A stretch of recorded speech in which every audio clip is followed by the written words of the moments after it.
আজকের high voltage debate প্রশ্ন করব এই কালারফুল টলিউড জগতের পিছনে আমরা টিভিতে দেখে খুব ভালো ভাবি, বড় স্ক্রিনে দেখে খুব আনন্দ পাই, এন্টারটেইন হই, আসলে কোন পাক, কোন কালো অন্ধকার জগৎ এবং সেই জগতে ডুবে রয়েছেন এই অভিনেতা অভিনেত্রীরা প্রশ্ন করব। পাপিয়া অধিকারী, আপনি নিজে এই ইন্ডাস্ট্রির অংশ, ইন্ডাস্ট্রিতে বহুদিন কাজ করছেন, এক একটা নাম উঠে আসছে, এক একটা ভয়ঙ্কর তথ্য উঠে আসছে, 8 ঘন্টা 10 ঘন্টা করে জেরা চলছে।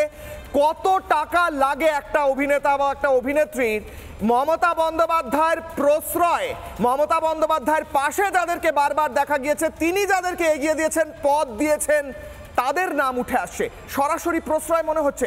বলুন। অত্যন্ত দুঃখজনক। আমি শুরু করেছি আমার বোধহয় প্রায় 40 বছর হয়ে গেল।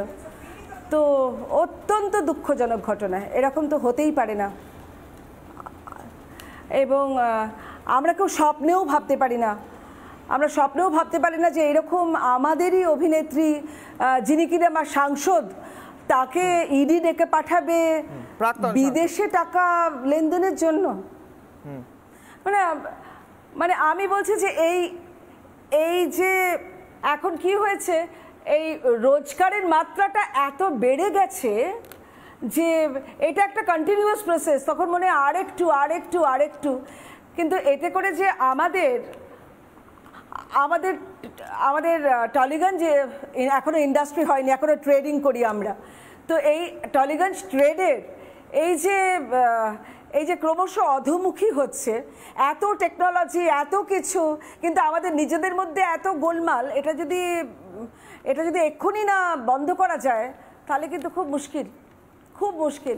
এবং আমি যারা রয়েছেন আমাদের, যাদেরকে ডাকাডুকি হচ্ছে, তারা একটু সাবধান হয়ে যান। কারণ এই যে ডেকেছে, হয়তো আপনারা এর সাথে জড়িত নন, হয়তো প্রমাণিত হবে, আপনারা প্রমাণ করবেন, কিন্তু যা রটে তা কিছু তো বটে। তাই কেন আপনাদের সম্পর্কে এই ধরনের কথা রটবে?